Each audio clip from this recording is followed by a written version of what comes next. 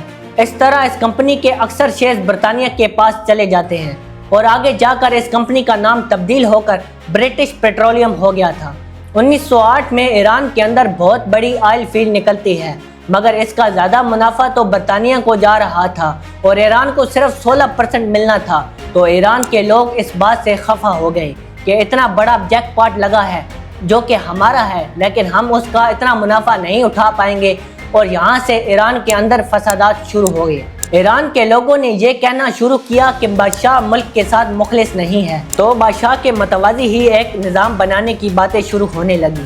تو ایرانی علماء نے ایران کے اندر جو منارکی چل رہی تھی اس کو اسی طرح چلنے دیا اور اس کے پیرالل میں ایک اسلامک آئین چلا دیا جس میں ووٹنگ، الیکشن، ساری چیزیں ہوں گی۔ اس کو مجلس کا نام دیا گیا جو کہ علماء پر مشتمل تھی، اور اس کا سپریم لیڈر ایک آیت اللہ ہوگا، مطلب بادشاہ حکومت کرے گا اور مجلس قانون وغیرہ اور اہم فیصلوں میں اپنی رائے دے گی۔ یعنی اب مجلس کے پاس سیاسی پاورز آ گئی تھی۔ مجلس کے کئی نام تھے جیسے ایرانی پارلیمنٹ، ایرانی مجلس وغیرہ۔ مجلس کے علماء نے اپنے حساب سے لا بنایا اور شیعہ مسلم مذہب کو ایران کا آفیشیل مذہب اناؤنس کر دیا۔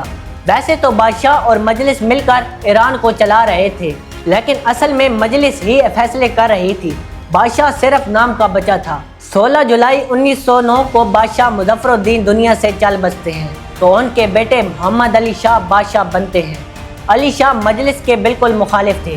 علی شاہ نے کہا کہ سارے فیصلے تو مجلس کرتی ہے اور بادشاہ کچھ کر ہی نہیں سکتا، لہٰذا علی شاہ آرمی کی مدد سے مجلس کے رہنماؤں پر حملے کرا دیتے ہیں اور ان کو جیل میں بند کرا دیتے ہیں، لیکن مجلس کو عوام کی حمایت حاصل ہوتی ہے، تو ایک سال کے اندر ہی مجلس کے لوگوں نے اپنے فائٹرز بنا کے بادشاہ پر حملہ کر دیا۔ جب حالات بہت خراب ہوئے تو بادشاہ روس بھاگ گیا۔ اس دوران ایران پر مجلس کے علاوہ کوئی حکومت نہیں کر رہا تھا، جو کہ ایرانی قانون کے خلاف تھا، تو مجلس بادشاہ علی شاہ کے 11 سالہ بیٹے احمد شاہ کو بادشاہ بنا دیتے ہیں، جو کہ برائے نام ہوتا ہے۔ اسی دوران پہلی جنگ عظیم شروع ہو جاتی ہے، اور ادھر روس میں بھی بہت فسادات ہو رہے تھے، تو روس ایران کو چھوڑ کر واپس اپنے ملک چلا جاتا ہے، لیکن برطانیہ آئل کی وجہ سے ایران کو چھوڑ کر نہیں جانا چاہتا تھا، لہٰذا وہ نہیں گیا، بلکہ ایران کی مالی اور سیکورٹی کے شعبے میں مدد کرتا تھا۔ لیکن برطانیہ جو آئل میں زیادہ منافع لے رہا تھا، اس کی وجہ سے ایرانی لوگ غصے میں تھے۔